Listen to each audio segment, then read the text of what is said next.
welcome you back to the second panel of our conference, which will be presentations by our colleagues in political science.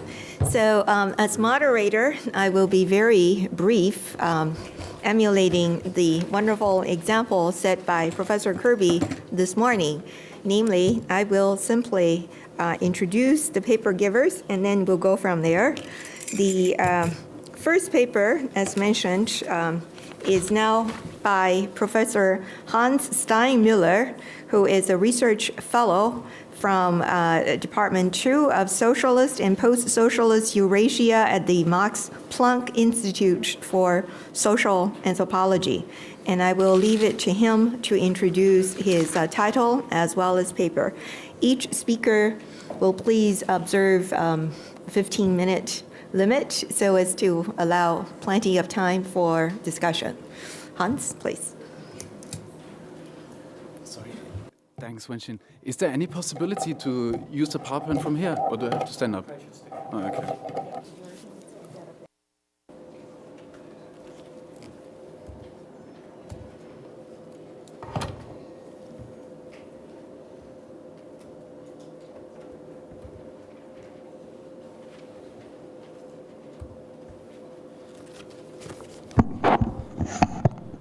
So, good afternoon. I guess first I should say I'm, even though I'm on the political science panel, I'm actually not a political scientist. I'm an anthropologist, and a proud one, I guess. I start right into it. I want to start with a quotation from Arthur Smith, who kind of dilettante social scientist of China, American missionary. His most famous book is Chinese Characteristics, 1984. And then he wrote another book called Village Life in China in 1899, where he starts in the introduction, he says that China is such a vast subject, and it's so many people and so many villages, really impossible to deal with. So what he proposes is a kind of impressionistic study. We could look at family life at the peasant house, and this is then he finds a really kind of neat, nice metaphor for what he's doing, which is in this quotation, where he says that what we actually would need to do is take the roof of Chinese houses so that we have a complete view of what they're doing, but this no foreigner can do. So this foreigner can imitate the Chinese, who apply a wet finger to a paper window, so that when the digit is withdrawn, there remains a tiny hole through which an observant eye may see at least something. The heterogeneous, somewhat disconnected, very unequally elaborated chapters which comprise this book, Village Life in China, have this in common, that they are all studies of the phenomena seen at a peephole into the actual life of the Chinese people. And somewhere else in the same book, just as well as in Chinese Characteristics, he says that the best glimpses would be not in the city, in Shanghai, where it's all westernized, but it would be a glimpse into the peasant house. Because, as he says elsewhere in the same book, the village is the empire in small. So what I find remarkable about Smith, and especially about this quotation, are two things. One is the idea that the village is the empire and small, that actually the real China is from the soil. And so for him as a missionary to study in his books, he looks at the peasant house, the peasant family, the village community, and there's something, even though Smith is a kind of an anthropologist, sociologist, avant la lettre, he's not quite as systematic, he's not really a social scientist, but there's something of this idea in social science of China, which I want to trace in the first part of this presentation. And I want to argue that this kind of thing that I call ruralism is still now a subtext of social science of China. And it implies that for many studies of rural China, there's a denial of everydayness, a denial of kind of the modern, contingent, pluralistic presence of in the countryside. will become clear later. But the second thing I find remarkable about this is neither Smith himself nor other people who have been quoting him, including anthropologists such as Wang Mingming, who has a great article on the genealogy of the village peeping method, where he traces all this kind of the first thing, the ruralist stuff, or Myron Cohen, who writes an introduction to Smith's book in 1970 and says Smith was this kind of precursor of modern anthropology and did a lot of great kind of empirical factual work, data which we still can use. Neither of them noted what to me seems obvious, that actually spying into other people's houses is something at least problematic or quite awkward. And in the second part, I argue that this awkwardness, which I myself felt very much during fieldwork in rural Hubei, is actually productive of something. It could be a method which might be helpful to think about moral ambiguities in the countryside, and so on. So first, the idea of ruralism. As I just said, Wang Mingming has this article, Liu Xin has another one on the urban question, where he also traces this idea of ruralism, the kind of conceptual equivalences made between the Chinese family, the Chinese village, rural society, and China as a whole. Smith himself, even though he had similar ideas, he didn't systematize that. He didn't do a systematic anthropological or sociological study of China. But later on, in the first half of the 20th century, in the rising Chinese social sciences, both of Chinese people and of outsiders, these ideas were indeed systematized and kind of conceptually hardened. So maybe the most obvious thing to look at that is Fei Xiaotong's classic Xiangtu Zhongguo, China from the Soil, which he starts with the memorable sentences that Chinese society is fundamentally rural. Now I spare you with the details. Liu Xin has worked them out in his article of how that actually came into social science and what role it played. I only want to draw your attention to the fact that this continues to be, until the present day, popular not only or influential not only in academia, but in popular perceptions, both of Westerners and of Chinese people. And it is somehow linked in complex ways to Chinese modernity and Chinese nationalism. What I think is maybe most easiest or most obvious to understand is that the peasant, him or herself, and the countryside is ambiguous. It's a problem for Chinese modernity or Chinese nationalism, because on the one side, the peasant is a disgrace, his continuous existence, and for a kind of a China that should be modern, there should be no peasants anymore. They're locho, and somehow we should all become like urban and modernized. But at the same time, these are our roots. There's a nostalgia for the real China, which is from the soil, and I understand Prasenjit Duara's book on Manchukuo slightly different than Joseph Escherich does.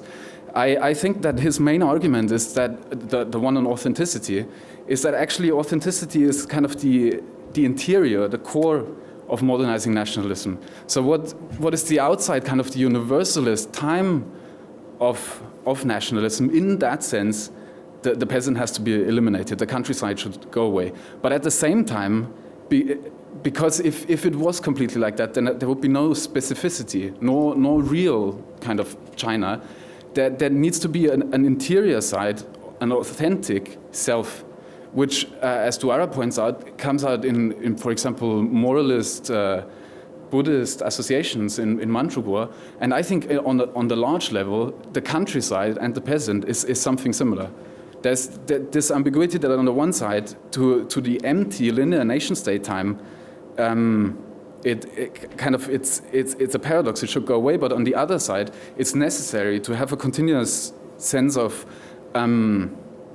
authenticity.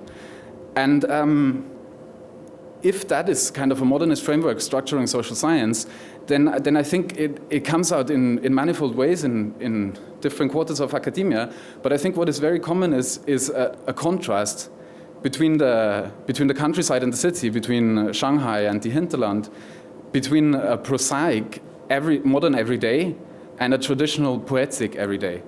What I see, especially in the classics of anthropology and sociology, like Fei Xiaotong, is that they are actually writing about an everyday that is not at all modern.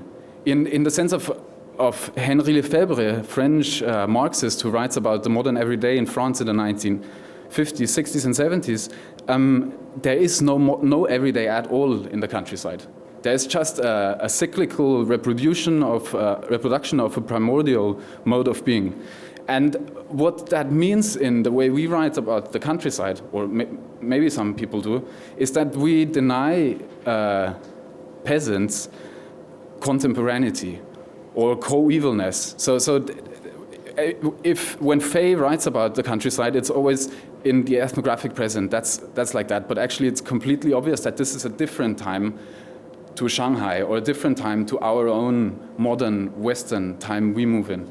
And another phenomena where you can see that is that in many ethnographies and many writings on rural China, there's not much of a kind of second order observation or indirection by the people themselves.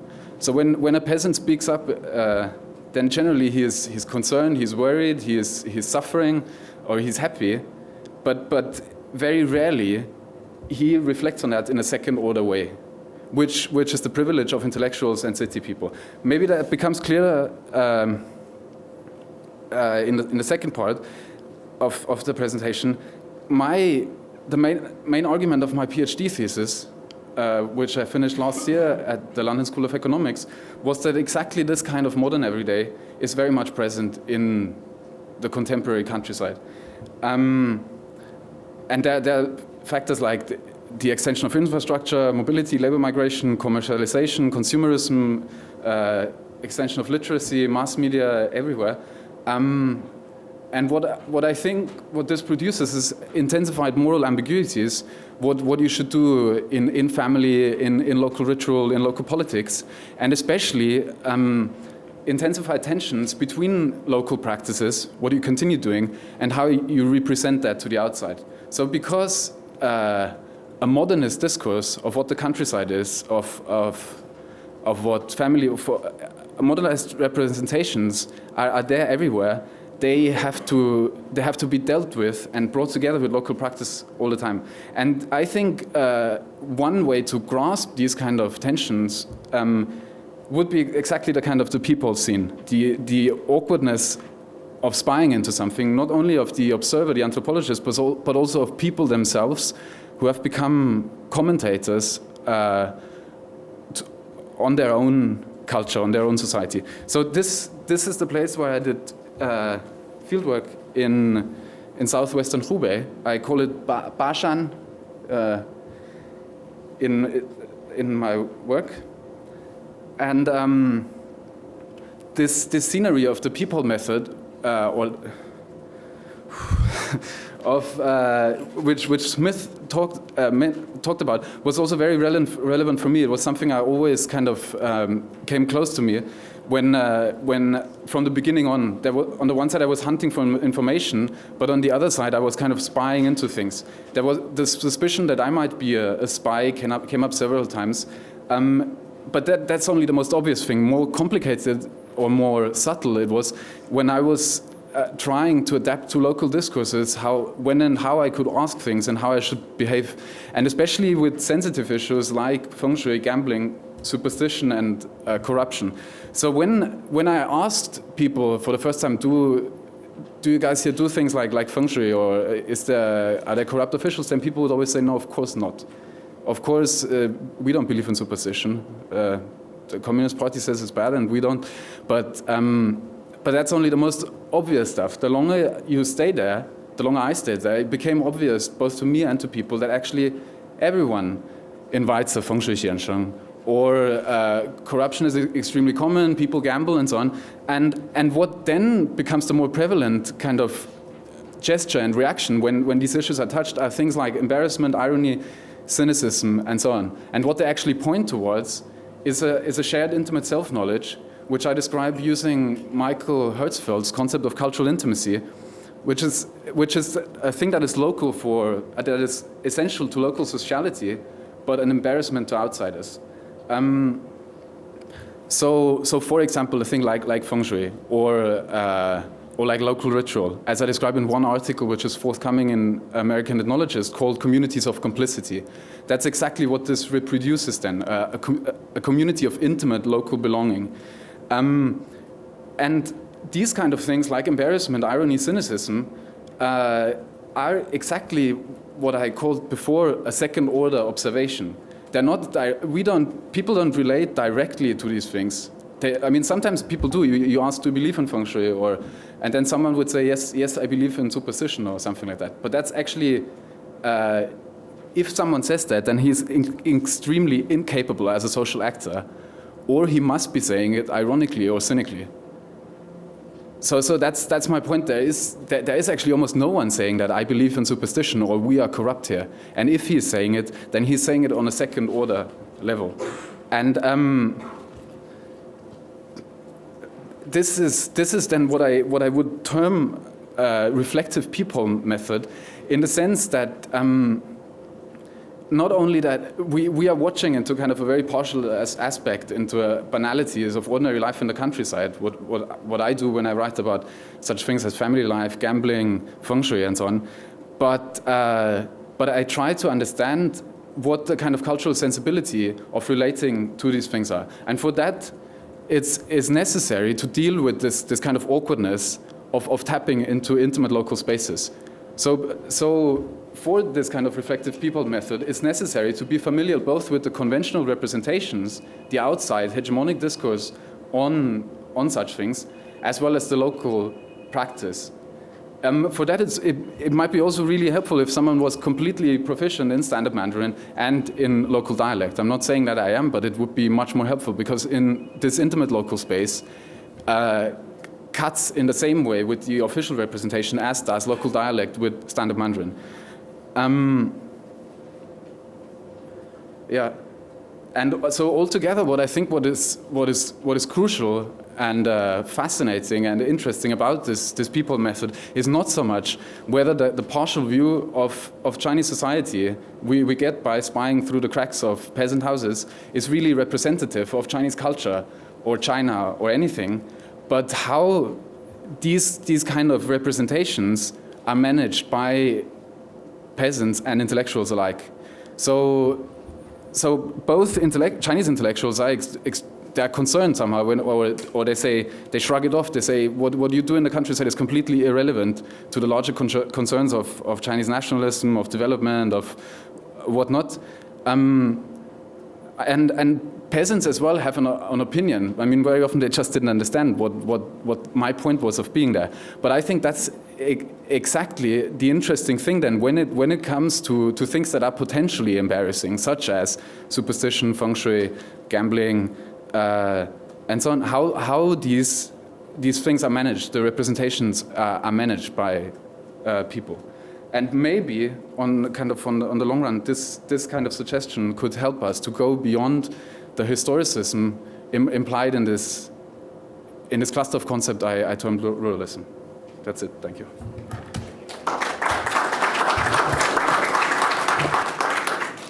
Thank you very much. So in line with some of the issues or subjects that we have already touched upon this morning, I hear from Hans at least 2 points. One, a critique of this bifurcated, polarized approach to subjects or to the subject of our research. And then the second point is about it's raising questions about the relationship between the researcher and the subject of research, or that kind of bifurcated subject versus object position that we tend to assume once upon a time when we think of ourselves as objective scientific researchers.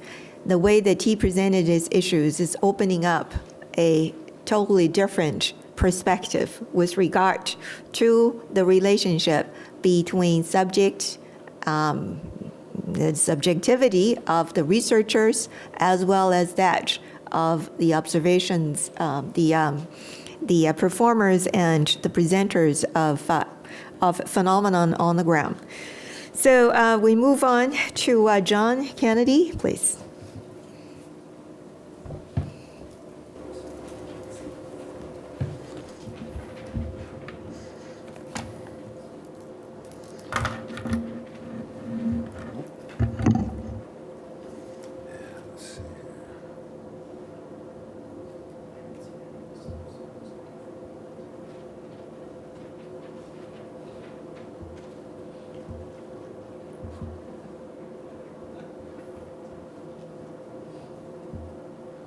Okay, well, first, I want to thank the Institute for East Asian Studies, Kevin Wen-hsin, for inviting me out here today to talk about my favorite subject, Northwest China. So this is a real pleasure. And also, just remarkable to have, I see a couple people in the room here, particularly Joe Eschrich, Zhang Li, some people who I've known when I was an undergraduate, and particularly Joe Eschrich, who introduced me to one of my very best friends and colleagues right now in China. Now, this is an ongoing project, what I'm doing right now. It's an evolution, rather than a revolution. Sorry, Joe. It's an evolution of my own thinking and experience in conducting research in China, starting from 1995 into right now. And this is also when I want to make a couple caveats here. First, I'm only talking about one part of China, and that is Northwest China. So again, this is not talking about the whole China and larger surveys in that sense. Second, what I'm presenting here is not completely unique or original. I'm thinking of some ideas that are out there and how to apply it to political science, ideas that are out in other disciplines. And finally, I am not really presenting a critique of what we would call conventional survey work, and you'll see what I mean as I go through. What I'm trying to present here is a method that is an addition to current political science methods, and that's my point here, is an additional method I'd like to introduce. So it basically starts off with 1995. I first got an opportunity to go to villages. Joe Eschrich took a student group of about 20 undergraduates to live in a village for 5 days. 5 days was just enough. 1 day was 1 or 2 days not enough. After 5 days, they say, all right, enough. I want to flush toilet. I want to shower. I'm leaving. But I couldn't get enough. And I had to go back. And Xian Zhang, who turned out to be a good friend, and we really hit it off, and he was also one of Professor Eschrich's colleagues at the time, he set it up so I could live in a village for 2 months. And it was my first extended village visit in 1995. And after being there for a week, I had carrying water, and I'm coming down, and I'm with an older gentleman, he's carrying water too, and he's got a big smile on his face, and I sit down and I said, oh, life here is so hard, I don't know how you do it. The smile disappeared from his face. He put his water down, got that far from my nose and said, "Pei, ni sha dao bu zhi dao." You don't know anything. Life has improved here so much in the last 20 years. Nobody has starved in the last 20 years. We got electricity, families have TVs, and my grandchildren are going to junior high. You don't know anything. And he was right. I didn't. I was an undergraduate. I didn't have the research language. I didn't understand how to put things in concepts and typologies and conceptual definitions, and I was just absorbing as much as I could, hearing different explanations from villagers who also didn't have the research language, and neither did my colleagues. However, in 1996, I entered the PhD program at UC Davis and then completely screwed me up. And so now I've got all kinds of theories and methods and things to work on. Now, what came out of this was in 1999, I went back, and this is in the middle there is Xian Zhang, and he's the current director of our research center. These are a couple of our graduate students who are some of the earlier trainees and people who are involved, and now they're training other students. And what happened was I came back in 1999, and I said, I want to do a survey. I want to do a survey of 6 counties. I'm going to look at villages, and I'm going to do what we call a multi-cluster stage sampling. And they said, great, we'd love to do it. But we got one caveat. You got to teach us how to do this.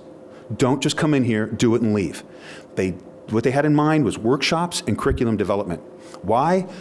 Within the last 2 years, they had 2 other survey people come in from Beijing. They hired them for a day, trained them for a day, did the survey, got the data and the material, and went back to Beijing. And they said, this time, we want to know what's going on, we want to study, we want to learn the process.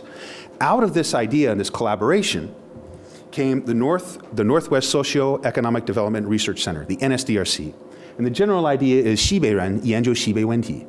And this is training local people to research local problems. And this is, the basic idea is this collaborative training research program, which is something we developed and continue to develop. And the idea is training people in the social science research language at the ground. Two things you don't need. You don't have to have Western theories to do this. It's devoid of Western theories, it's methodology. Second, you don't need a PhD to do a lot of some of this work. I mean, you can train and work with people to do this. So this is what's kind of came out of it. Now, the aim of this talk and my essay is not to criticize researchers in Beijing who are doing research and large survey research. In fact, we collaborate with CCAP and RCCC at Beida, and we work with them, and they do national surveys, and we kind of cover the Northwest part.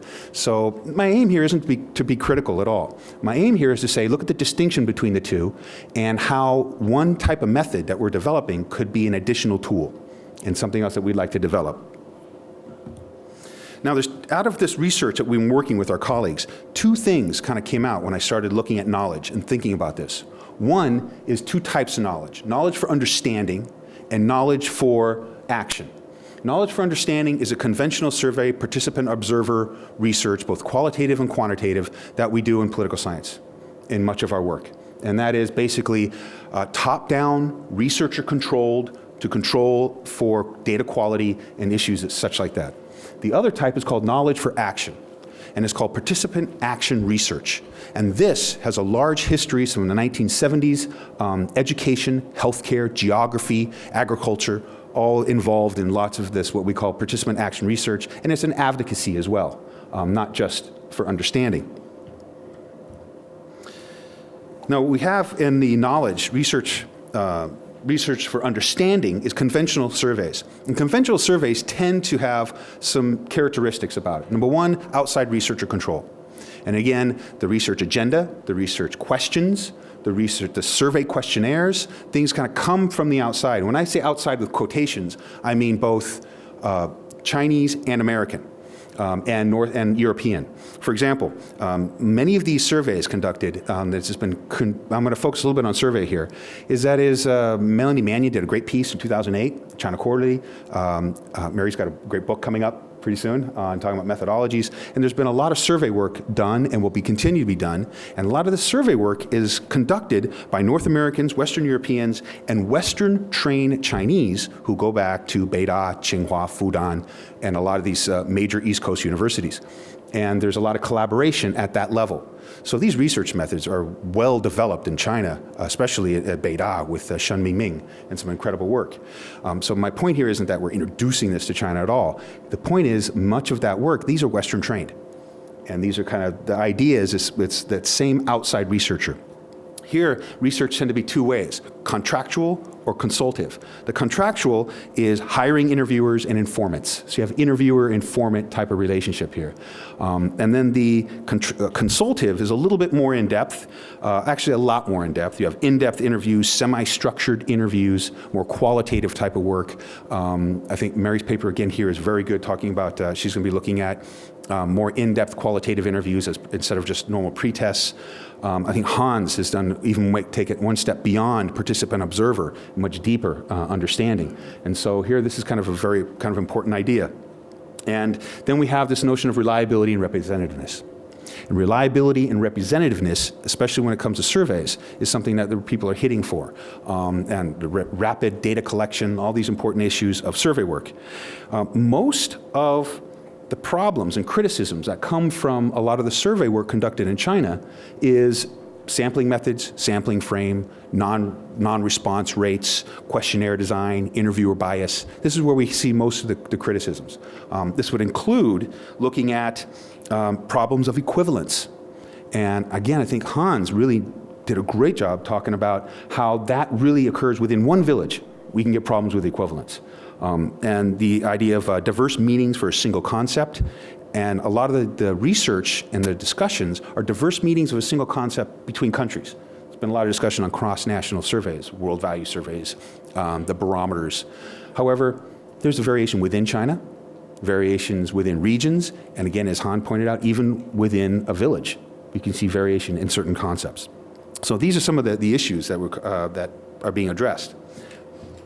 Now, control over the data is very important. Control of the data collection process is very important for quality data, quality control, especially when we're doing large surveys or even local surveys. However, this can exclude local knowledge.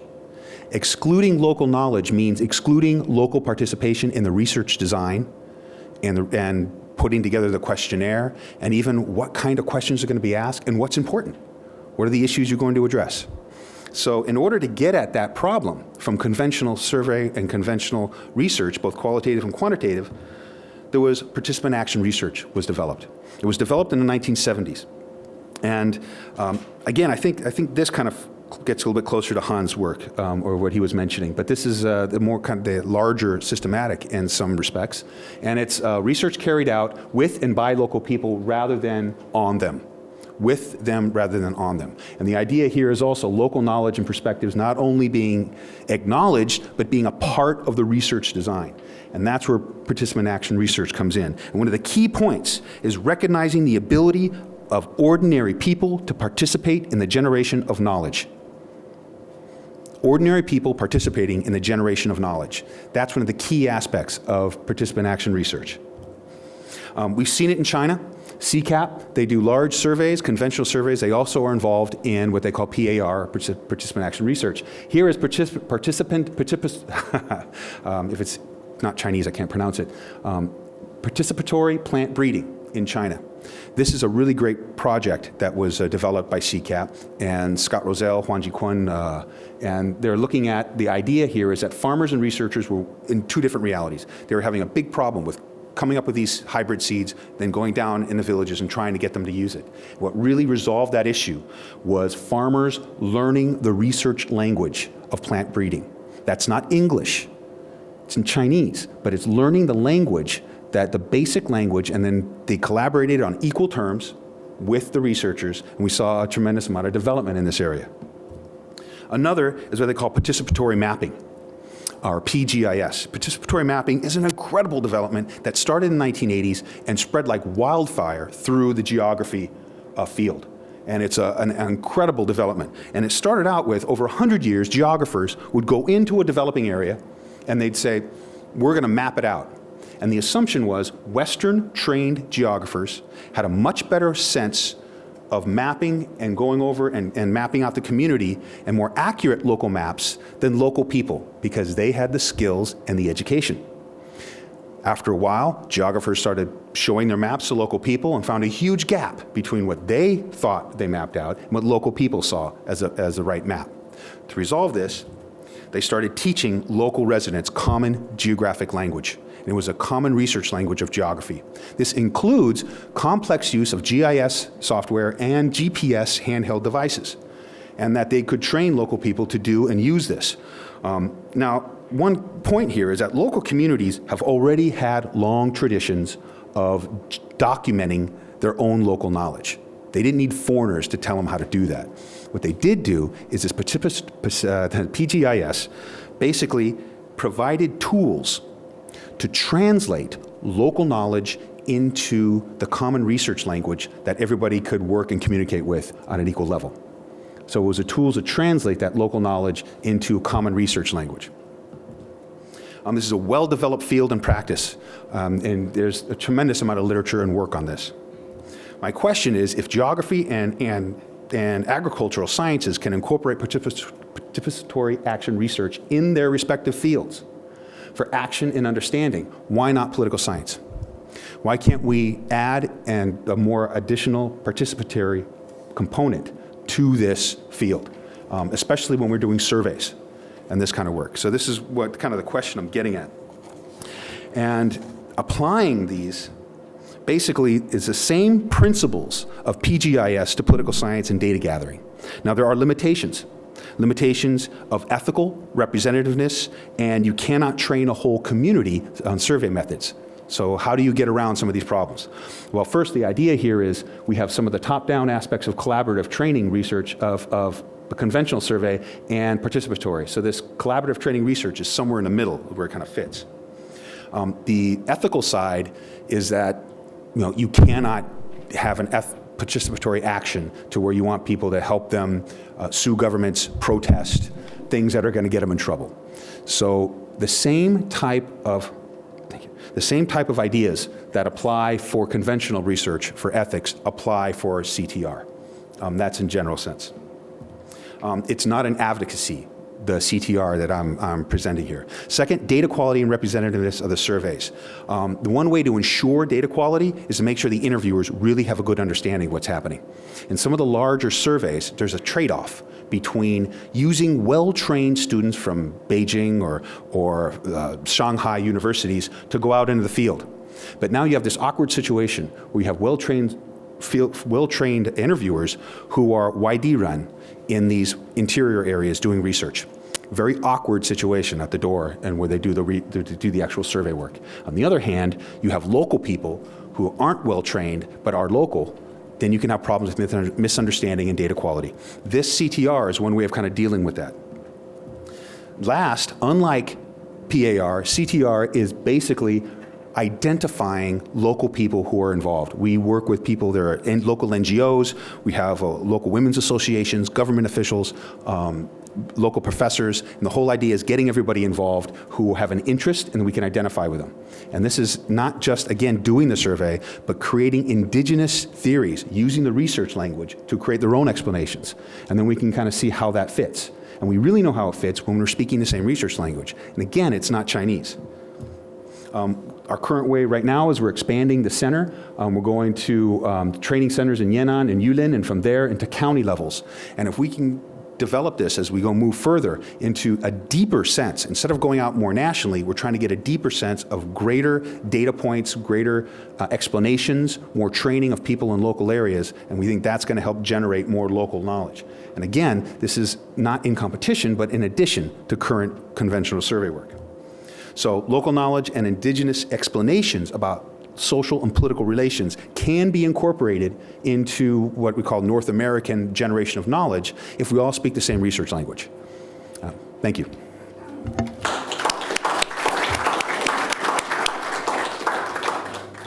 Thank you very much. So we heard from Hans the word complicity, and we heard from John the word collaboration or participation. And instead of translation between vocabularies, we now deal with the issue of communication across different kinds of linguistic universe, and we ultimately come down to the issue of sharing a certain research language with its vocabulary as well as grammar. So moving from there, Kevin, please.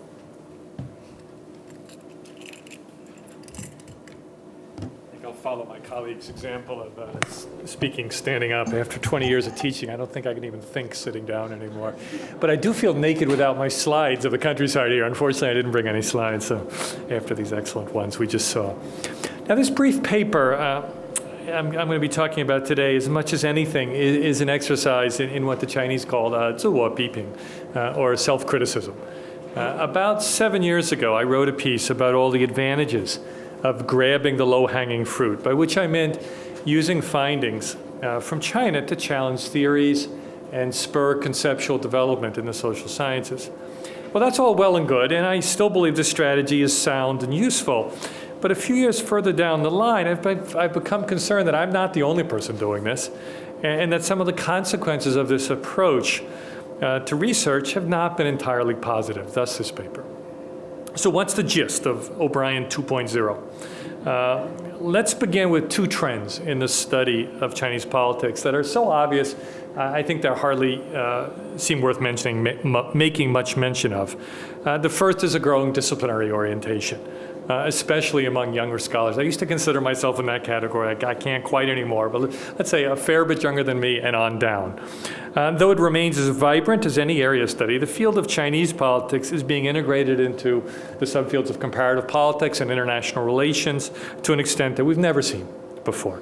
Now, second, and maybe only slightly more controversially, researchers on Chinese politics these days, and this includes me, tend to choose relatively narrow topics and are hesitant to talk about what we've found and how it's linked to larger questions about how the political system works. Instead of making grand statements like my elders did, we burrow into a topic and stick to close to the ground generalizations about what it might mean for China. Now, my big claim, these two forces, which I call disciplinary and topical specialization, have noticeably hollowed out the field of Chinese politics. They've done this by creating islands of specialized research with precious few bridges between them, and by drawing Chinese politics scholars into debates in which the other side of the debate is no longer a China scholar, but instead other political scientists. Now, this hole at the center of the field became apparent to me while I was updating my graduate seminar syllabus on Chinese politics about 5 years ago. For over a decade, I'd arranged weekly readings around a series of debates, tussles that many of us fondly remember over the reach of the state, neo-traditionalism, the role of guanxi, peasant power, civil society, corporatism. I could go on for 14 or 15 to fill out a whole syllabus. But by the mid-2000s, the structure was working less and less well, and I switched to a string of exemplary new books. Why did I do this? Well, the old debates, at least as I saw them, had largely exhausted themselves, and there were a few new ones to take their place. And sure, there are a couple lively areas of contention on issues such as state capacity and nationalism. Pete Gries is actually in a very good debate with Zhao Suisheng about this. That's had very long legs. But the other current debates that I see out there tend to be somewhat polemical, painfully narrow-gauged, or marked by agreement as much as disagreement. If you ply me with enough liquor tonight, I'll give you names for all of those, and why they're not quite what they used to be. Now, had this come about because we're all in agreement on the big questions about Chinese politics at a time when authoritarian resilience has gone from almost a consensus view to a unanimous view? Or was it that we're not talking with each other as much anymore, not meeting as often in area studies journals to hash things out, but instead aiming to engage disciplinary colleagues who focus on social capital, or popular contention, or corruption, or political trust, or production chains, or the policymaking process in other countries? Our target readers, in other words, increasingly include comparativists and international relations scholars, as well as the people in this room, China studies colleagues. And we often put our primary effort into delighting this new audience with the significance of our findings for theory or conceptual clarity, rather than highlighting what they mean for understanding Chinese politics. Growing disciplinary orientation isn't the least bit surprising for lots of reasons. Tim Sheik has already started to talk about some of them. As we all know, career incentives, especially in North America, point strongly in this direction. And to back this up, I'll only mention Tim's startling remark in his piece that publication in China Quarterly doesn't count at all in tenure and promotion reviews at the UBC Political Science Department. Peter Lawrenson actually sent me an email about this, I think afraid that the situation might be the same here, and I had to reassure him, not the case. An incentive structure slanted this much toward disciplinary hits affects faculty, obviously, but I think even more importantly, it leads to something else. It's quickly internalized by bright graduate students, a dozen or so of whom are in the room right now, who notice which of their classmates are considered standouts and sensibly enough conclude that bringing knowledge from China to disciplinary audiences is the path to a marketable dissertation, a good first job, and rapid advancement. But it's more, I think, than just securing a position or tenure or career-mindedness or graduate student insecurity or whatever that's drawn us Chinese politics types into closer contact with political science. Most of us, I think I'd include probably almost all the political science people here, I think we don't really want to be exotic zoo animals who are confined to an area studies pen. We wish to speak to disciplinary colleagues, much as sociologists and economists have for a long time. They've actually done it a lot more than political scientists. Survey researchers, of course, have led the way in this regard, but Chinese politics experts of all stripes are trying to get articles into the APSR or world politics or comparative political studies or comparative politics or whatever. And I think it makes perfect sense. And this is a time when reform and opening up have made China look much more familiar to people who study other countries. Researchers on Chinese politics do have a lot to say to political scientists who care about the political economy of development, the role private entrepreneurs play in political change, the effects of direct foreign investment, policy implementation, regulation, the rule of law, citizenship, legitimacy, popular support. I can go on and on. There truly are bushels of low-hanging fruit to be harvested from the China case, and I'm willing to entertain the idea that the time has come to put Chinese exceptionalism aside once and for all, and to associate ourselves not with a single country, like most of us area studies people probably do, but with problems that can be studied in that country. I'm also the first to admit that topical specialization has real benefits and is an entirely natural development, nothing we should be surprised about. Given the avalanche of information now available on Chinese politics, there's hardly any other choice. Nobody, as we all know, can begin to read everything that appears online or in the academic or popular press. Even trying to keep up with news filters and postings on listservs is daunting. If we're to achieve any depth in our research, some division of labor is inevitable and probably desirable. Very fine-grained studies, as we all know, are also a result of the explosion of fieldwork opportunities that have opened up over the last 30 years, particularly at the local level. Despite what people like James Mann and Karsten Hull say, researchers can go nearly everywhere and study nearly everything. Not everything, but nearly everywhere and nearly everything. It's remarkably different than not that long ago. This has led to a flourishing of investigations of political dynamics in a single or a small number of settings. And we've learned an amazing amount by homing in on individual pieces of the puzzle of Chinese politics. And we've become a lot more like natural scientists, who are even more specialized than most of us are. Maybe we're simply witnessing the maturing of the study of Chinese politics in an era when it no longer makes sense or is feasible to be an expert on more than a few aspects of political life in China. I know myself, I've decided there's a few topics I just know nothing about. Taiwan, nothing about. Political economy, basically nothing about. And you just, at some point, you just bracket these aside and say, I guess I'm not really going to understand them. Now, if this is true, specialization is the path to progress. And people like me should get out of the way and maybe even cheer it on. But as you can see with this long lead-in, I still have some doubts. All these advantages aside, disciplinary and topical specialization, at least from my viewpoint, have some real troubling implications. First off, narrow topics make it difficult for people who study other aspects of Chinese politics to place the best new research and to figure out what it all adds up to. Topical specialization, in other words, produces very high-resolution pieces of a puzzle, but little sense of how those pieces fit together, and certainly no box cover that shows what the puzzle is a picture of on the outside. So we have lots of single pieces of the puzzle. At a time when China's economic growth and prominence in world affairs are of great interest, both inside and outside the academy, I noticed that relatively few of us are willing to take a stab at characterizing the polity or addressing other equally large questions. Rick Baum and Shevchenko read an article on the state of the state about 10 years ago, and we had about 100 different, maybe 50 different versions of the state of the state. There's been nothing like that written since. It's remarkable how much it stopped in just a 10-year period. When policymakers, citizens, and other scholars need maps of Chinese politics, more than ever, I think we political scientists offer less insight than we might about what connects isolated islands of research. Disciplinary specialization also has worrisome consequences in my take, maybe first and foremost in discouraging cross-disciplinary China-centered discussion. Most of the debates I used to teach in my Chinese politics seminar involve sinologists across the social sciences. You heard me talk about Guanxi, you heard me talk about neo-traditionalism, there were sociologists in there were anthropologists, there were people in every discipline you can imagine. Now, these exchanges become a lot less likely when immersion in political science is expected from social scientists or economists or anthropologists or historians who are understandably busy enough trying to figure out where they fit in their own discipline and don't have time to be finding out what's going on necessarily in political science. There's another way of just saying that disciplinary specialization inevitably cuts off experts on Chinese politics from anybody who is more interested in China than in political science.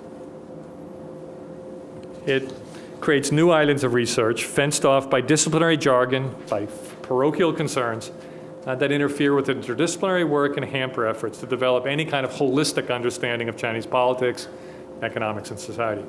As Bjorn Alperman nicely put it in an article last year, what looks like integration from a disciplinary perspective, something all of us have been engaged in here, is fragmentation from the vantage point of China area studies.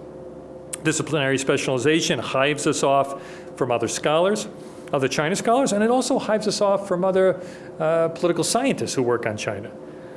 These days, experts who work on Chinese politics seem to discuss less as a group. Maybe I'm just getting lazy and not going to enough conferences, but it feels like we discuss less as a group. And I think we also share less common knowledge. Maybe again, because there's just so much of it out there. This encourages agreement, or maybe to be more precise about it, deference to specialized knowledge, largely because there's not enough engagement with each other to disagree or even to really appreciate what's at stake.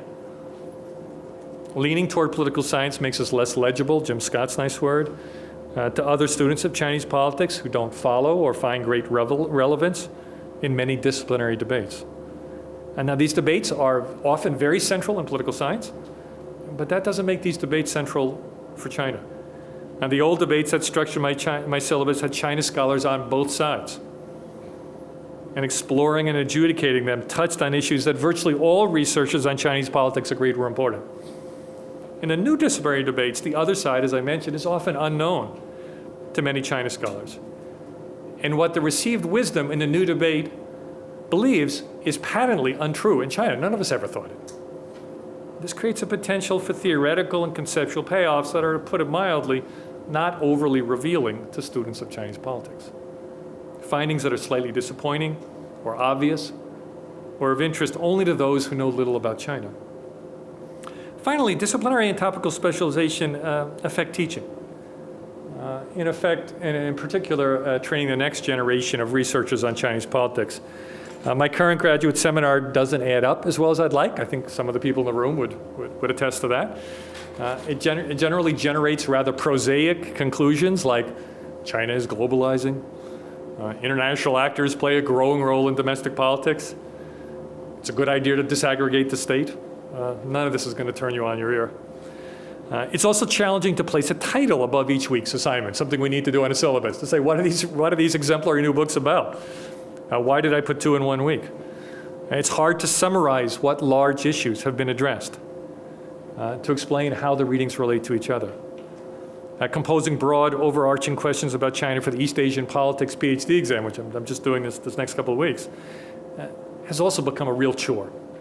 In fact, I still go back to my old syllabus, my 2005 syllabus, which laid out a much more organized and coherent field, packed with what I thought were enduring questions and debates.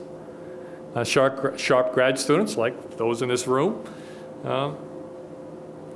have of course noticed this empty space at the heart of the field, this hollowing out. And more of them are designing dissertations that tackle questions drawn from political science or even other social sciences, rather than from China studies. Of course, what this only promises is more hollowing out of the field as the next generation looks outward toward interlocutors who are not fellow China scholars. And this will bring a lot to political science, I'm sure. But it also means missed opportunities in an era when many want and need to know about China for its own sake. Now, it's entirely possible that the gains from disciplinary and topical specialization far outweigh the costs. I'm not really arguing about this. As I said, I wrote a paper completely on the other side of this issue not that long ago. It's possible I'm exaggerating what's being lost. Chinese politics as a whole is undoubtedly too much to keep up with, especially for non-residents, like most of us here. I don't want to write any of these broad syntheses of what Chinese politics is about. I'm hoping somebody else will do it. Engagement with comparativists and international relations experts does bring China to political science, and it does reduce the paradigmatic role that European and American experiences still enjoy on too many questions. And I think this fits in with our 2 earlier papers very clearly, and I would say my whole career is about that, trying to get rid of the paradigmatic role of Europe and America. So that's great. Students of Chinese politics, and I think it also has to be admitted, don't face a one-time either-or choice between allegiance to China studies or allegiance to the discipline. As Donald Emerson explained it very evocatively in a nice book about Southeast Asian politics, a career is not a snapshot, but a film. I've been thinking about that for the last couple of months since I first read that. You don't have to just do one thing, you can do different things. We can, across time and in different works, address distinct audiences and identify more or less with area studies or disciplinary colleagues and questions. Despite what Tim Sheik reported about UBC, we can have mixed and shifting loyalties. Or as three young Southeast Asianists in this book I just mentioned concluded, there can be a synergy between region and discipline, and a complementary and mutually reinforcing relationship between area studies and political science. Still, all that said, certain aspects of this issue can't just be finessed away. There are real questions to ponder about what the terms of enlistment should be for Chinese scholars in political science. In my view, it would be a mistake to follow the example of economics, which is not very strongly represented in this room for kind of obvious reasons, where country-based studies are rare and area specialists are marginalized. Nor would it be prudent to heed Yang Zhong's call for students of Chinese politics to revive the search for a science of comparative politics that has no use for country names. I'm happy to study Pluto or Mars, if that's all I can do. I even suspect it's unwise to emulate the subfield of European politics, where many Europeanists, at least in North America, have come to identify with political scientists who study the same topic, topics like federalism or legislatures or political economy, or the same problems like multi-level governance or democratic transition or immigration, where they identify with those kind of colleagues rather than area studies colleagues who conduct research on the same piece of real estate. And that's another criticism that one president of the APSA made a few years ago, that we're just real estate specialists. Well, so it goes. In my view, there are at least three reasons to continue to produce country specialists on China. First, and I hope it's only a little snarky to point out, and I do it because I know I'm among friends here, social science theories come and go, but China persists. For better or worse, most social science knowledge disappears with virtually no trace because it's ignored or falls out of fashion or is supplanted by the next big thing.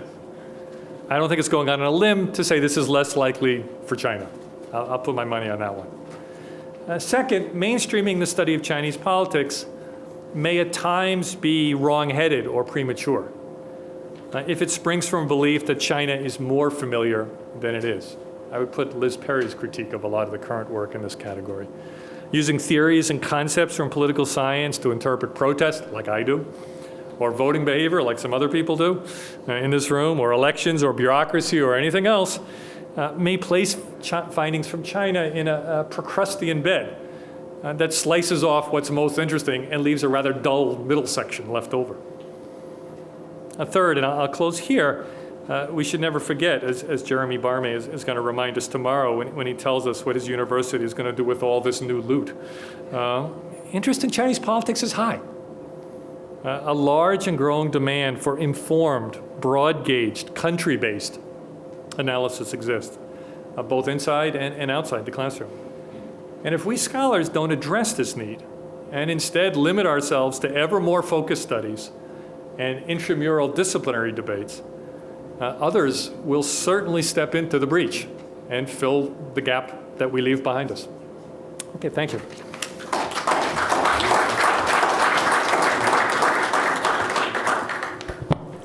Thank you, Kevin.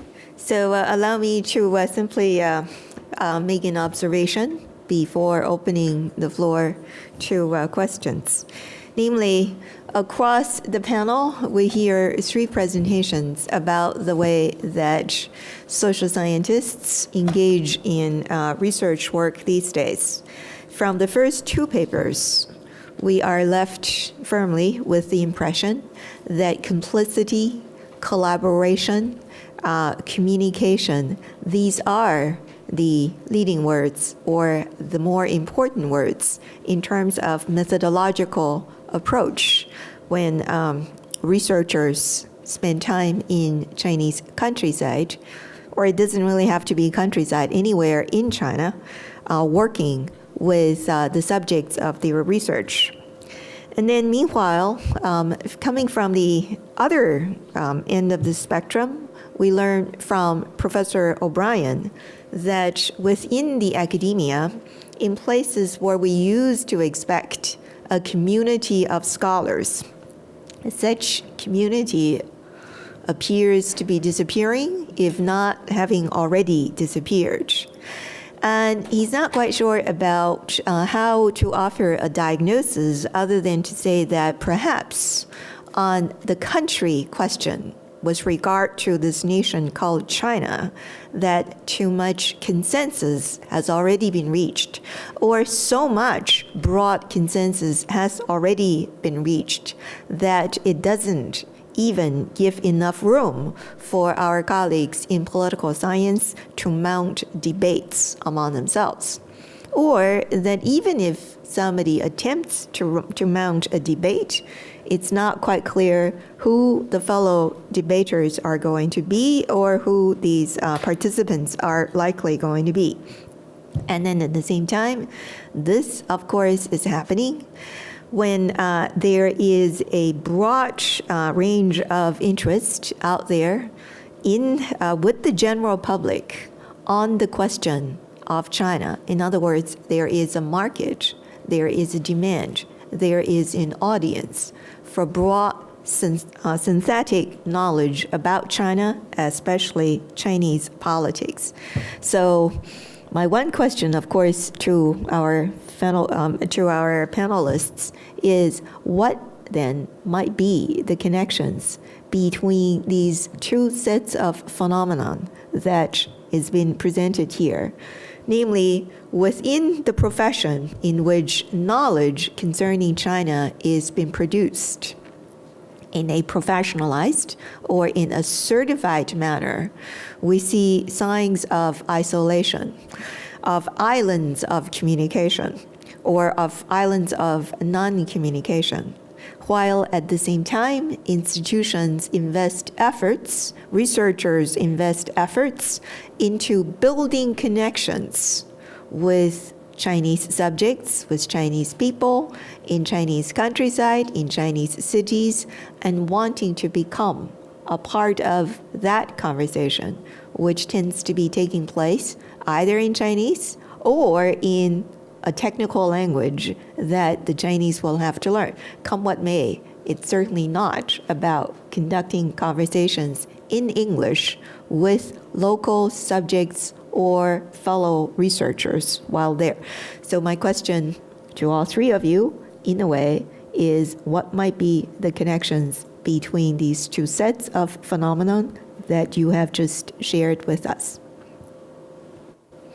If anybody wants to respond, please, Kevin. I'm a firm believer in the advantages of depth over breadth. I've spent my whole career looking at single pieces of the puzzle and thinking that you learn more and more about China by going deeper and deeper into single pieces of the puzzle, just like was recommended by our two other speakers. At the same time, I'm becoming concerned that it doesn't tell us as much as we would like to know about China at large, about China as a larger country. And I know in my own classes, I'm particularly concerned that I started grad school in 1979, and I've been saying China is in transition since 1979. I'm afraid I'm going to retire and still be saying China is in transition. This is a long time to go without getting our arms around the bigger topic that we're looking at.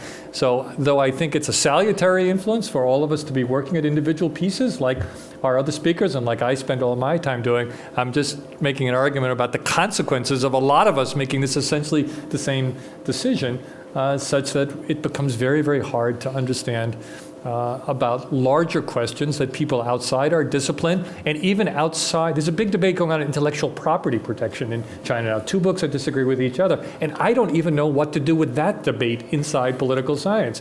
It seems so insular, so parochial, so unrelated to the larger questions that my teachers in the earlier generation were posing and that used to find their way onto my syllabus. Thank you. All right, so Gwendolyn, Jeremy. Give John a chance. I'm sorry? I was just, all right. part of the thing I was thinking about as well is how is it going to work? Is it going to be here in the U.S. or in Western Europe? Is that where we're going to get the connections are going to be made, or are they going to be made in China? I keep talking to my Chinese students right now, and whenever I give a talk on research methods in Xining or Yinchuan or even the smaller cities, they see a foreigner is coming, Johann Kennedy. First of all, they think I'm related. And then the second one is they see a foreigner coming to give a talk. So then I get an auditorium of 150 students show up.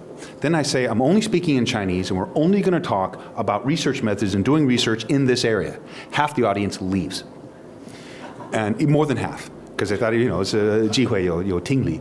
But and then the others who stay behind are really interested in learning and staying in the area and learning the methods. And I keep telling graduate students that I work with at Xibei Daxue, watch, in the future, English is not going to be as important. It's going to be Chinese, and the best journals that you want to get published about China will not be in English journals. They will be in Chinese sometime in the future. How much so, I don't know. But I think the connection may be that it's going to be China studies by Chinese in Chinese journals, and that Westerners from Western Europe, Americans, Western Europeans, and Chinese who are living and studying in Western Europe are going to have to start now rethinking about how to get into those Chinese journals. And how are these going to help us with the bigger picture? And maybe that might be one way. But that's not their incentive structure. I bet you find, it's like not me, now, yeah. when you go there, they want more orthodox methods. And when you start bringing up this other stuff, they think that's not relevant or that irrelevant. Or they want to know how to get into Western journals right now. Right. They are making fun of me, saying, this is a white guy telling us about this. But it's, and my Chinese colleagues, they get, every time we co-author something, or we're getting ready to co-author something in English journal, he gets Iwan renminbi or something. So, he's got this incentive to do the English. And I think those incentives are going to have to change to inform that.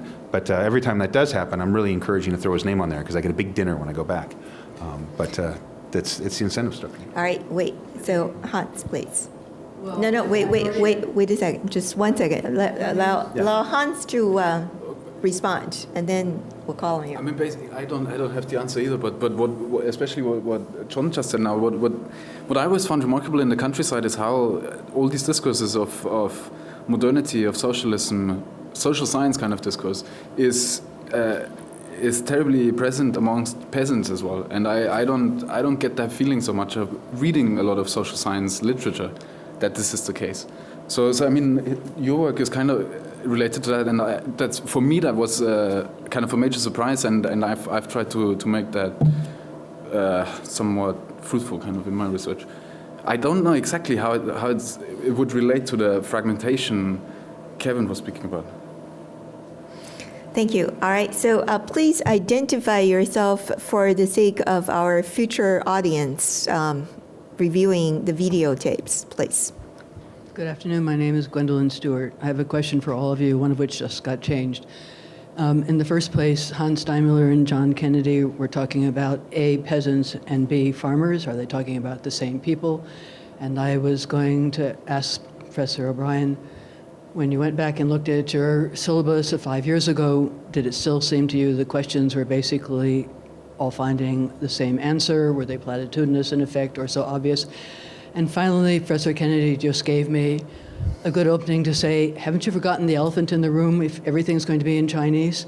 You're assuming somehow there's going to be an opening up of not just archives, which we've already discussed, but the ability to talk about questions which are sometimes regarded as somewhat important as Chinese politics, which you cannot ask, let alone get the answer to now.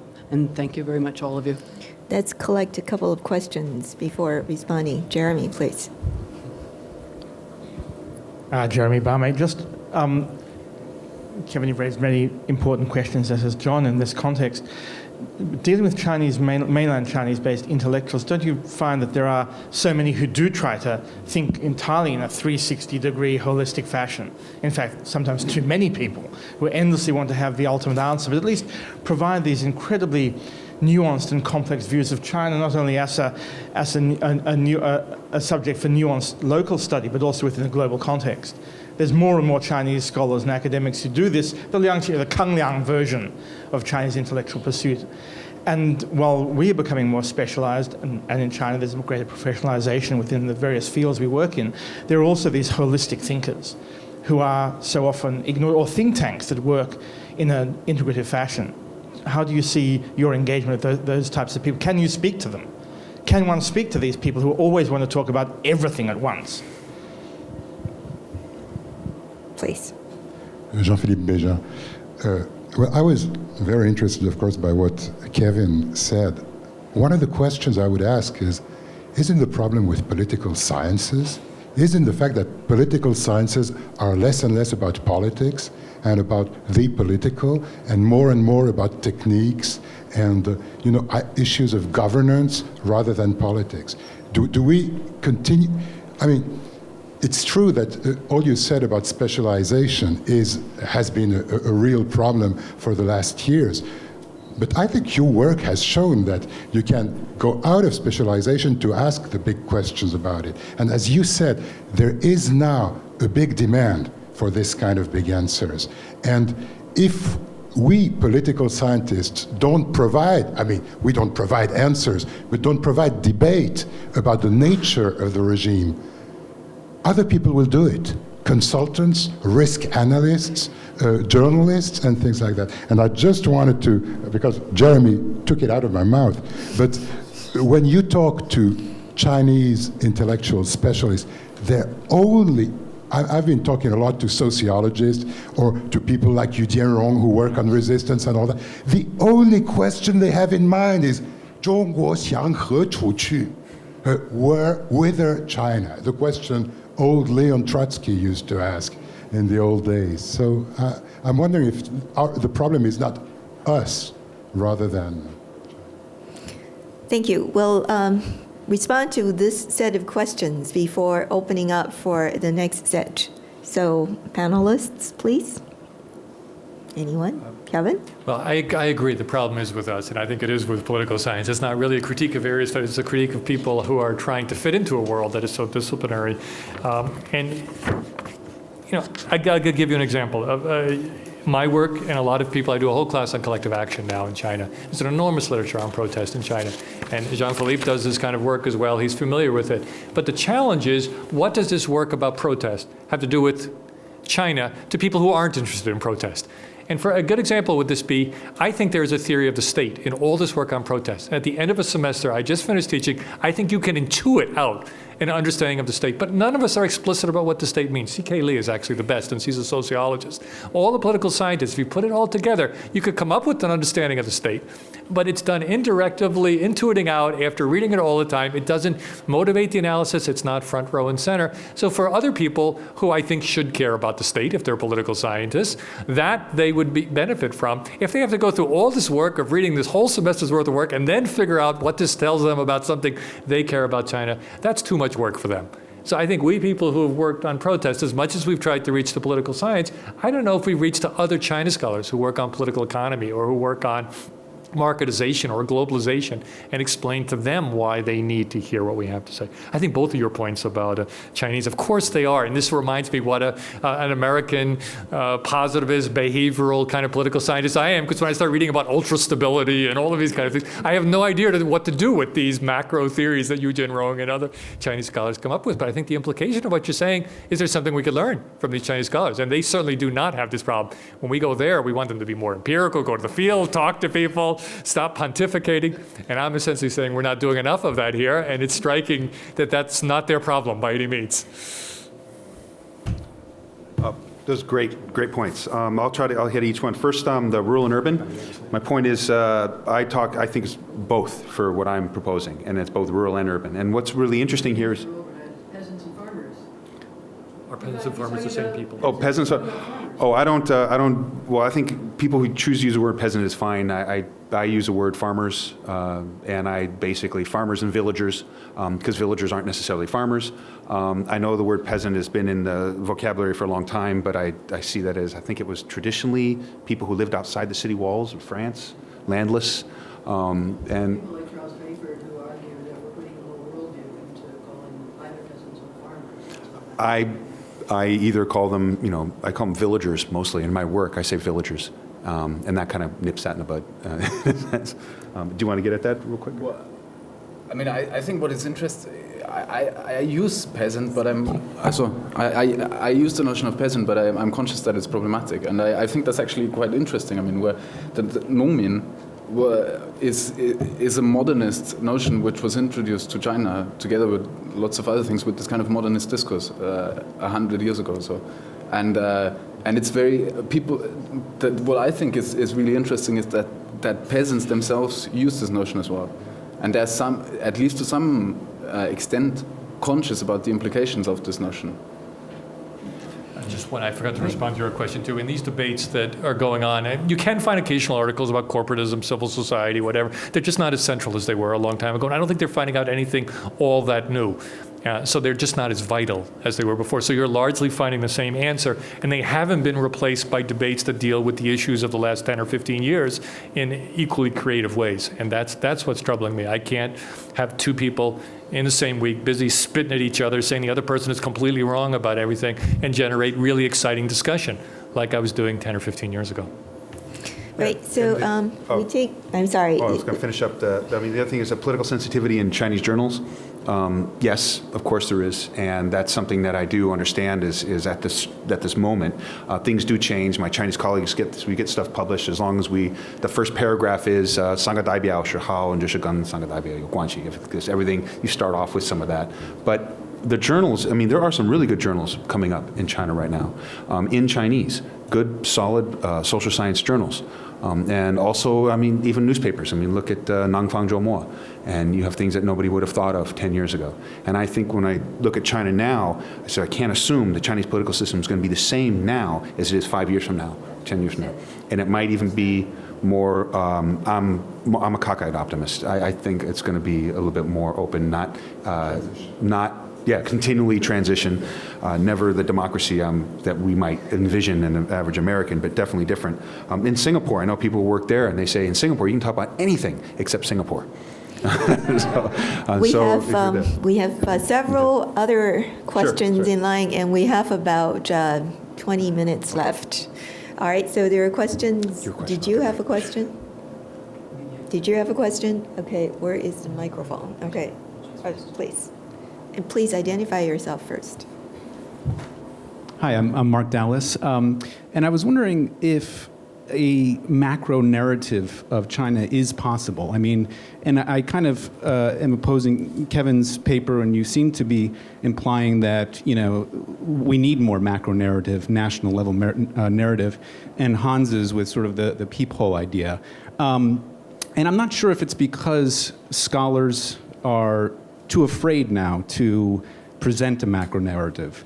And I raised an instance of Huang Yasheng's, his most recent book, where he seems to be trying to, at least in the political economy field, he seems to be trying to present a new macro narrative of China, one that opposes the gradualists.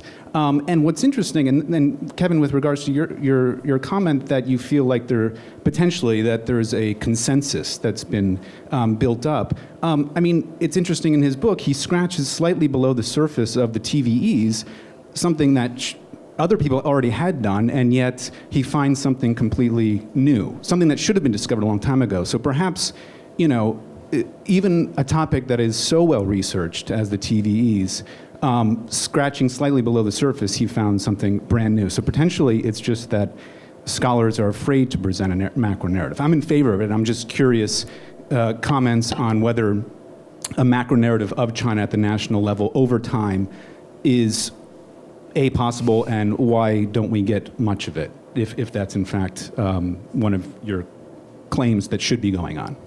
Thank you. Zhang Li, please. Thank you. Two quick questions. Identify yourself. Oh, yeah, Li Zhang, yes. And first one for John. I like your idea about participatory, method, research, bring people in, but I feel like you may be too comfortable with the notion of common research language you're teaching the people, because it seems to me this is already a very distinct form of Western social science knowledge in the language you are teaching these people, and then in order to participate, they have to learn and being brought into this framework in order to produce that knowledge. So it seems to me it's very problematic. I mean, for anthropologists, we would definitely not take this approach. Rather, you would take their language and research method very seriously and then reflect upon your own, right? So that's one. So I have a question. And the second is for Hans, is more sort of, I'm troubled by your earlier characterization of the China anthropology today. particularly on the rural. It seems you're setting up almost a straw man. I'm even wondering whether we're reading the same set of body of literature. This kind of lingering ruralism, the denial of the modern everydayness. So if you're referring to the very early body of literature, that's true, but why not talking about the contemporary, this huge amount of amazing work, including Liu Xin's Xian, Sarah Friedman, which addresses precisely what you're talking about, this modern everydayness, the contemporality, and the self-reflexiveness of the researcher in relation to the people. So I'm just a little bit kind of troubled by that. I'd like you to clarify that. Thank you. Thank you. And I think Mary, right? Oh, please. Okay, can you hear me? Identify yourself, please. Yes, my name is Anja Lahtinen. I'm from Helsinki University, Finland. Hello. So I have actually one question to you, how you would categorize my research. You were talking about... Everyone. Can you hear? A question for everyone? Yes, it's to everyone, in a way. So you were talking about that in a political science you are losing this one disciplinary focus and so on. So I'm actually from the humanities, and I'm coming from the Institute of Asian and African Cultures and Languages. And my background is in business. Before my academic career, so I have been in business 20 years or something. So I have a long perspective also in China from that point of view. So my thesis that I have just finished, and I hope to defend it this year, it's about governance. So it's entitled Governance Matters, China's Western Region Development with a focus on Qinghai province. So I have actually three main themes that I'm examining in Qinghai province, and how the government is handling environment and economic development and cultural diversity. So there's an issue also, the Tibetan question and that area, because the population has 20% of Tibetans. So you see, I can't just concentrate in one discipline or things like that, because I feel that China is such a complex issue, so you need to have, in a way, a broader look and to try to understand that. Could you get to your question, please? Yes, no. So what is my discipline? All right, that is the question. All right, thank you. All right, thank you. Mary?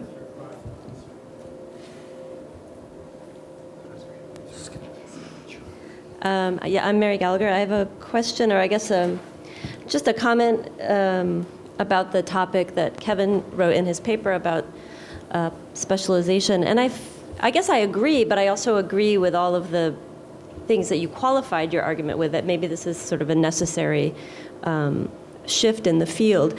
I also feel that the topical specialization is required by the fact that we have to do the research in a much more in-depth way in order to understand whatever it is that we're studying. But I wouldn't say that that makes us isolated. In fact, I feel like it's the opposite. I feel that once you choose a research question, you are going to then be involved in a number of different fields and disciplines that spread you more thinly across disciplines. So for example, I may study I've been studying labor and the legal system in China for a long time, and that's made me study the cadre evaluation system in relation both to local governments and to the judges. You want to study also how businesses are influenced, or CSR in China. All of these different issues come out, or labor enforcement, which then gets you drawn into all these people who study labor enforcement all around the world in different developing countries. And there's a lot of benefit from understanding how China is not that different from other countries that have similar problems with labor conditions. So I feel like it's not so much that we're isolated, but rather that we're spread very thin, and that means that the field has kind of hollowed out in terms of exchange and all that kind of thing. a second thing about how we present ourselves and what we know about, I think we all have multiple identities. And when we're speaking, for example, if I speak to students, I don't talk only about my research, and I have to read very broadly across all these different fields to present something that I really don't know that much about.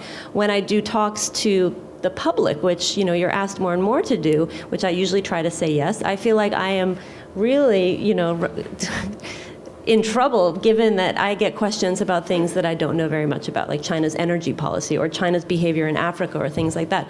There's a responsibility, I think, that we feel as China scholars to be able to talk about all these things, but I don't think that's really what our identity is as scholars. I think it's part of our public identity, which is different. Thank you. One more question.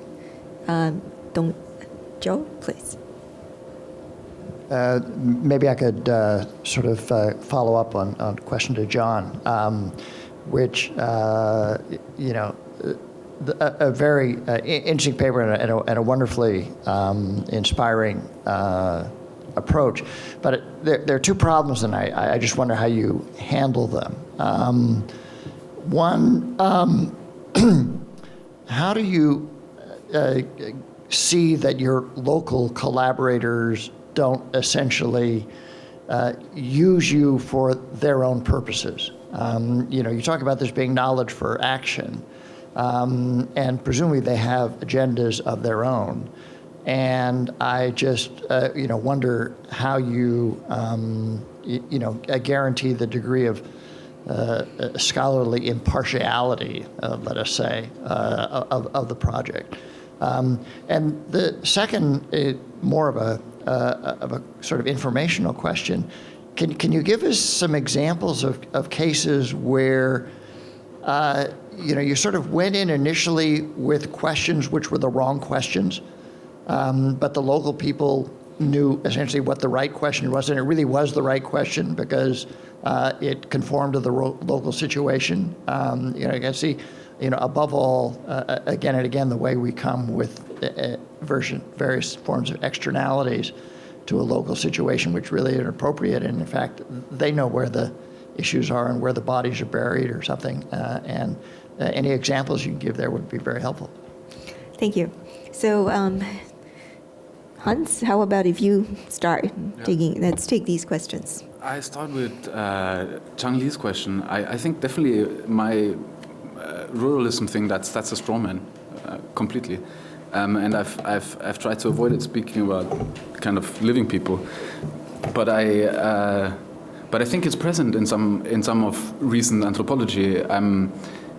In this paper on communities of complicity, I've tried to show it in Mei-Fei Yang's work, where I think it's quite clear that she in the last chapters she makes the point that gift giving in the countryside, gift giving is kind of more real and more ethical, more altruistic, more wrenching, like in the countryside. It's more ethical there, whereas in the city it tends to be more instrumental and so on. Obviously, her argument is very complex and then doesn't kind of exhaust it, but I think there's a lingering presence of what I call ruralism here, and I think that's something which can be also seen in the tendency to be objectivist and literalist in the way the countryside and rural people are presented. So, for example, in Yen Yunxiang's work, I think the guiding question is how modern have they become, or how amoral, or what is it really to present them? What I don't see there is how that these peasants in Xiajia themselves, how they talk about modernity, and even less how they talk about modernity in a second sense. So I would guess everyone has a macro narrative about China. I mean, or there are lots of macro narratives around, and maybe people don't have one, but they're conscious that there exist very important macro narratives, and it's crucial to be aware of them and to use them somehow. And so must be the farmers in Xiajia, I suppose. So and so are intellectuals. So my point in another article which is forthcoming critique of anthropology, which is called the state of irony, is to go deeper into this kind of into second order observation and action, both by ordinary people and by peasants. So what I analyzed, there is one intellectual called Chen Zhongshi, who is a Taiwanese guy, has been living in Beijing for a long time, and he just published a book called 中国2013盛世中国 The Age of Prosperity. 盛世中国 2013年 陈忠实 陈崇关 对对对 yeah sorry 陈管中 yeah sorry I got his name wrong. So basically, I mean, it's a great satirical novel which is about China in 2013, and so where China is really harmonious and everyone is happy, and it starts with the problem of this writer who is, because he's so happy, he has a writer's block. And the point, my point in analyzing this is that there's a certain so people like him, his alter ego in the novel, Lao Chen, is extremely conscious about happiness, about 和谐社会 and so on. He even feels it. He feels it himself. He's moved by it, moved by the greatness, by the peaceful rise, how wonderful all this is. But somehow he's unhappy about it, and he's all the time, all his life, he's not directly saying, well, I'm happy and that's great. No, he's always ironic and cynical and second order about it. And this kind of attitude to China, to macro narratives, is not only common to intellectuals, but also to peasants. Mm-hmm. That's something I want to explore. All right, thank you, John. In about two minutes. Okay, quickly for Zhang Li, we never go in and say, this is better. You have existing research methods, especially this rich depth case study work. We never say this is better. We say we 加一个研究工具. You got another additional research tool. So we never say this is better, this is what we're going to replace it with. And as a matter of fact, Xu Yong at Zhonghua Shifang Daxue in Wuhan, he has it's a 中国农村问题研究中心. So this rural research questions. And he is a huge proponent of using these methods for Chinese. It's very nationalist in a sense. And he's just, it's you do with this, and Chinese can do these surveys, and you don't need foreigners coming out and doing it for you. And he's got this, it's a great center, incredibly good research, rich research coming out of it, and he doesn't really view it as a Western imposition of methods. It's a Chinese use. I mean, what is it? 古为今用，洋为中用. Right, so it's yang wei zhong yong. So that's using it for foreign, using foreign things to serve China. But it's the postmodern idea you're talking about, letting them use their own stuff. I mean, that's still there. I mean, they have their own methods. We're not saying this is better, don't do it. We're just talking about well, I mean, we're in my department. The F word was Foucault.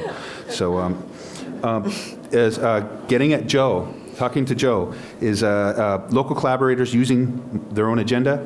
We basically give them, and previously when I did small surveys and stuff like that, we just gave everybody local data and said whatever you could use it with. It wasn't helpful that much because they didn't have the tools or the analytical stuff. So we really want to work with them later. But I haven't really had too much of a problem of having that captured from local people. The whole point is for them to have ownership of it. I mean, that's kind of in the end result is hopefully they have ownership of this stuff. The examples we can talk about later, but one great example that turned into a paper I'm writing now is on family planning. We were asking questions about rural education and kids, and they, something about family planning come up, and they said, yeah, missing girls. And they said, missing what? The girls are here. We have missing girls. Right? These kids are unregistered girls. And then we said, well, wait a minute, what about the school and all that? And he says, oh yeah, they can go to school. They just can't go over elementary school. Then we started looking at the birth rates and the birth registers from villages in like, say, 2000. And then 7 years later, first year in elementary school. And these girls started literally popping up. And it was this incredible kind of discovery that we didn't come up with. It was villagers telling us, you're asking the wrong question here. This is kind of where it's coming out. And that's a really good example of something like that. And land adjustment as well. We said, are you readjusting land? And we're thinking you do it at birth, death, demographic stuff. And they said, no, that's not the way you ask about land readjustment now. It's who's migrating out, who's staying behind, and let's readjust the land to make the farmers who stay behind more productive. We never thought about that. We didn't see that. And then, so these are things that kind of come out of that. But again, I think Mary does a little bit about this too, as well as talking and figuring out what they're doing as well as that. But these have come up, research agendas have actually come up from some of this. that we didn't think about. So thanks, great question. Thank you, John. So we now turn to Professor O'Brien to answer on behalf of the field of political science all of your problems. Then thanks for setting the bar so low there. I really appreciate it. Mark raised the question of macro narratives. Nothing could send a shiver up my spine more than hearing a word like macro narrative. And whenever a textbook publisher comes and asks me to write a textbook, I run away as fast as I can because I have no idea how to write a macro narrative.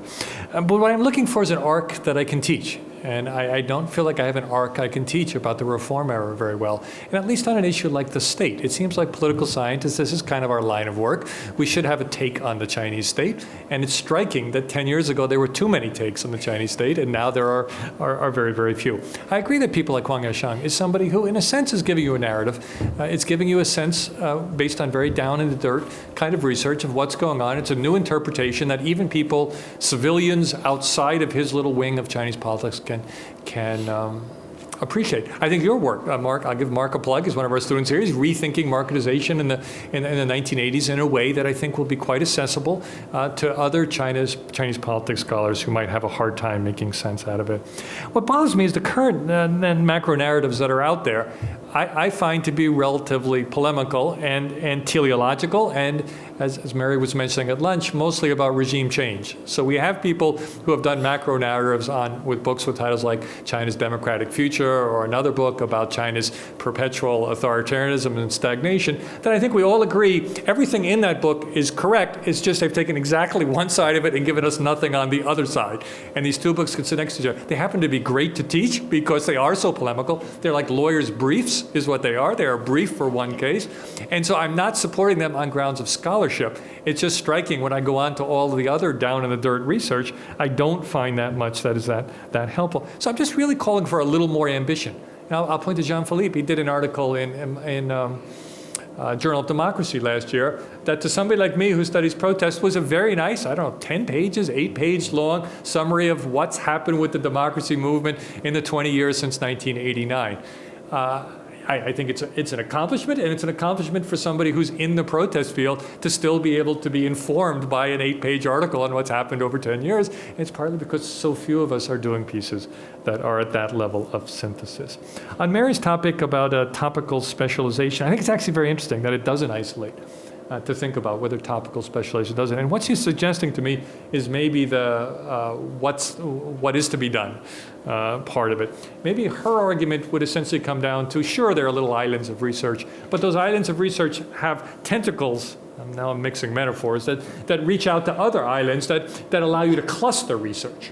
So that if we could just develop clusters, so somebody working on labor also gets involved in cadre evaluation, also gets involved in labor enforcement, and at least we have a bigger island or a group of islands that are connected to each other in a way, and then somebody smarter than me comes along and says how these big groups of islands are related to each other, maybe then we do take out that hole at the center of the field that I've been trying to identify here.